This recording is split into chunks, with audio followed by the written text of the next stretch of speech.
Hello, darling, tall and absolute true tales about my life. Please welcome Larry Hagman.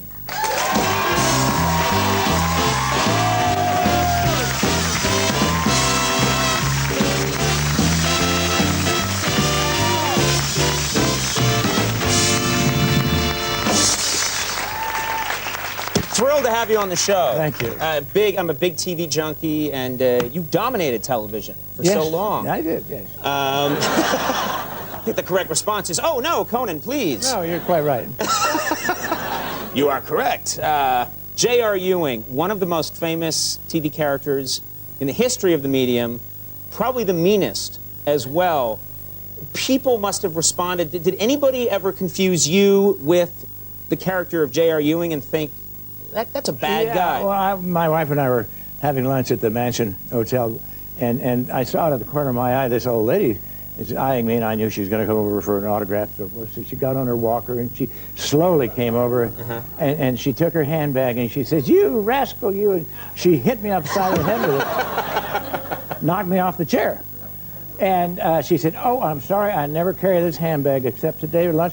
And my husband gave me my .38 Pro handle gun, and I have it in." And she hit me with a 4-pound gun in there. You know, You probably had more luck with your character from I Dream of Jeannie. Oh, yeah. Tony Nelson. Yeah. I mean, that people like that guy. Although you didn't like the show as much as people did. No, Is that right? I loved the show. I was just having a little trouble with scripts at the beginning.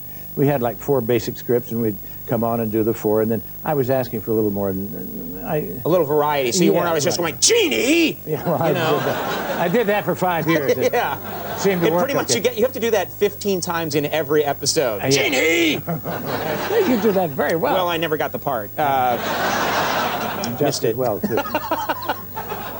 So, but when you were having the creative differences, you were frustrated, were you not? Yeah, I was often, but we ironed out. You never took out your frustrations? Yeah, well, I was learning to fly during that period of time, and I took a plane, and I was circling Columbia Studios there. This is where you shot it? Columbia Studios? And this is a late night show, right? Oh, yeah, go for it, yeah. Well, I tried to piss out the window all over the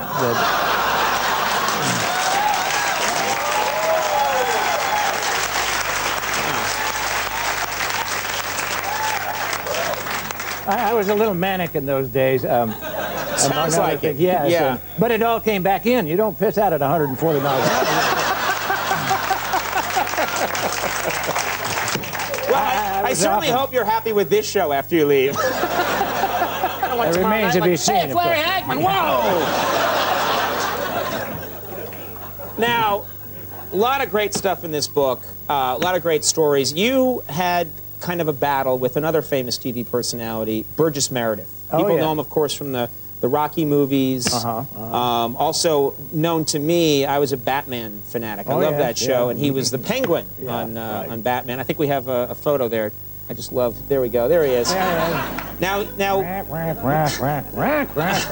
I understand that you lived next to Burgess Meredith in Malibu. Yeah. And you guys didn't get along. Well, is that right? he had been an old friend. He had directed me in my second Broadway show, and we were friends for 40 years. And I made the mistake of getting him the house to live next door to me. And he called my wife Rent-A-Wife, because she would come over and build jacuzzis for him and do lunch and dinners for him and so forth. We were great friends. And then I rebuilt my house, and it was 2 inches higher, and he sued me over that 2 inches of sunlight he was losing in the morning. And it was a long and protracted, and it was a pain in the ass, to tell you the truth. But it got nastier and nastier. It got nastier and nastier. Finally, I won the case, and it was awful. So I knew. He said, you know, I was a Shakespearean actor. I was a very famous movie actor, and I married 5 wives, all very famous in Hollywood. And then I was reduced to doing the Batman. It was terrible for him. He resented being the Penguin. He hated it. He hated it. Well, he was broke at times. We all are. And it made him some money. So, and he would always go, rack, rack, rack. So I had a friend of mine print some flags of a penguin that were 5 by 8, and I flew 50 of them around the top of my house one time.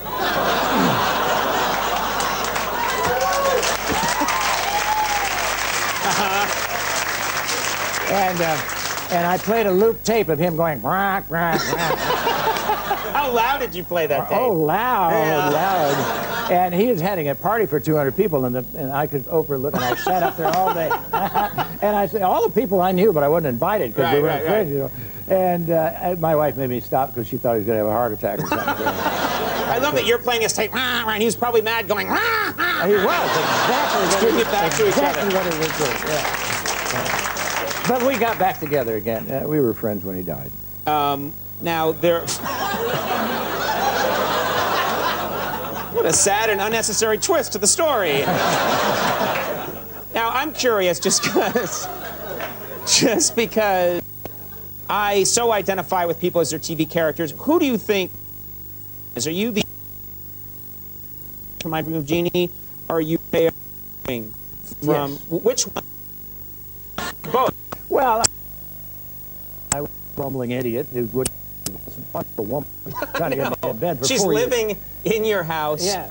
Incredible knockout. You're Attack.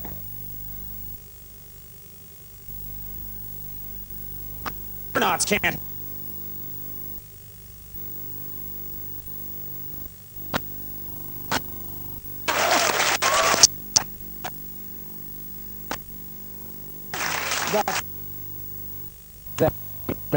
And that blew the show out. We Right, just, you know, right. People weren't. There was no sexual tension anymore.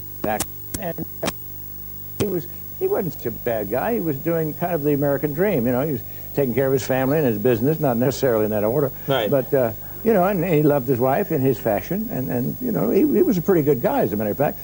He was misunderstood, is what it was. Oh, that's so sad. Well, Hello, Darlin' is available now, and there's just some fantastic stories in here. The 2002 U.S. Transplant Games will be held June 25th through the 29th in Orlando, Florida. That's an important that's cause. the show that there is life after transplant, and to bring to the fore that we don't have a lot of organs. 17 people a day die of lack of organs, and we're trying to get people. How many people out there are organ donors? You have it on your license plate. That's a lot. 4. That's pretty good. I thought our audience holds 210,000 people, and that sounded no, 210 people. That sounded like a lot of people. That's pretty good. But it can always be better. Always, yes. We need organs. That's for sure. You know what? I always wanted to meet you, and that's one of the great things about this job. It was really fun having you here. Please come back. Thank you. All right, everybody. My next guest began performing together in their native Sweden.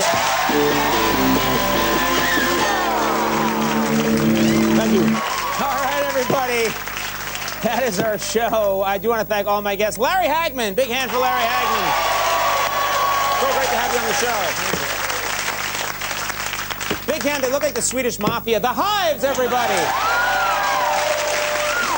Come on. Thanks to Sarah Michelle Gellar for being here. Big thanks to John Lithgow for making an appearance. Max Weinberg and the Max Weinberg 7. Time for the last call, Carson Daly. Bye-bye.